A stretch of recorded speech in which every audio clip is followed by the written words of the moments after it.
Unajua bwana, picha nzima ndoto yako unayo wewe mwenyewe, manake wewe ndio ulikaa chini ukafikiria vitu vingi. Katika vitu vyote vya kufanya, wewe ndio ulikaa chini ukafikiria, ukawa na ndoto. Kuna vitu maelfu ya vitu ya kufanya, lakini wewe ulikaa chini ukasema kwamba hichi ndio kitu ambacho nina passion nacho, hichi ndio kitu ninachokipenda, na hichi ndio kitu ambacho ninataka nikipasiu kwenye maisha yangu.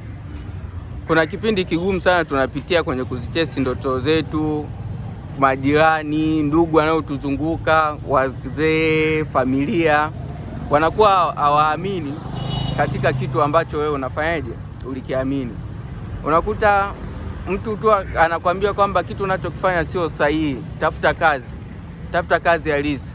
Ndio nawaza hivi, kati kuna kazi halisi kweli, real job, kwamba tafuta kazi halisi ya kufanya, wakati wewe umekaa chini umefikiria ukajua kwamba hicho ndio kitu ambacho unaweza kukifanya na kitakusaidia. Yaani wewe picha nzima unayo. Kwa hiyo jamani, tukiwa tuna chase ndoto zetu, kuna vitu vingi sana vya kutukwamisha, sana kwa watu wa karibu. Watu wa karibu wanaweza kutukwamisha tusifike sehemu. Wanaweza, sio kwa sababu hawatupendi, wanatupenda. Wanaona wakati mgumu tunaopitia kwenye kutimiza vile vitu ambavyo tunataka kuvitimiza, wanaanza kututafutia alternative.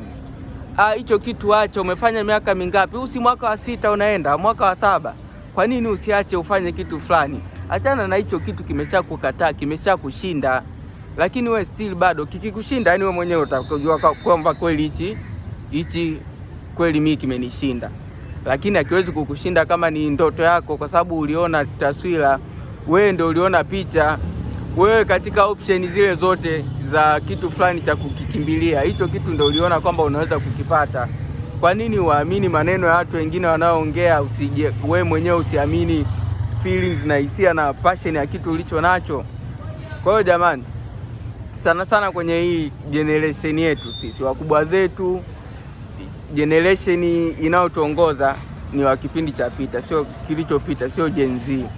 Wanaamini kazi ni kufanya physical vitu, ushike spana, uende sehemu, ushike kifaa fulani ukatengeneze kitu fulani, ndio wanaamini ndio kazi. Hawaamini kabisa kitu mitandao ya kijamii, kwamba ukae utengeneze hela kwa kupitia YouTube. Hawaamini kabisa. Yaani wakikuona upo YouTube na una shoot wanaona ni mzembe, ufikirii. Wanashindwa kuelewa kwamba kuna kazi aina mbili, kuna physical na mental. Hii kazi ambazo tunazifanya sisi wengine ni za mental, tunakaa chini tunaumiza kichwa. Usanie we are not lazy. Sisi sio lazy, lakini tunakaa chini tunaumiza vichwa, tunatafuta content, tuna create. Kwa hiyo jamani, ndoto zetu tuzipambanie. Asikwambie mtu yoyote kwamba hicho kitu umekishindwa, fanya kitu kingine. Kama unaamini kweli utakifanikisha. Wewe ndio unaona kitu kilicho mbele yako. Mtu yote akikutoa kwenye hiyo njia, utakuja kumlaumu baadaye. Utaanza kuwaza, kile kitu fulani kilikuwa ni passion yangu, ila mtu fulani alinifanya nikaacha. Kwa hiyo fanya kitu ambacho unaamini kitakufikisha sehemu, kwa sababu unakuwa umeshapima, umesha measure risk, na umeshaona ni possible. Kisingekuwa possible usingeweza kukiwaza. Kwa hiyo jamani, tuzifuate ndoto zetu, tusiache kila siku tugombanie ndoto zetu. I'm out.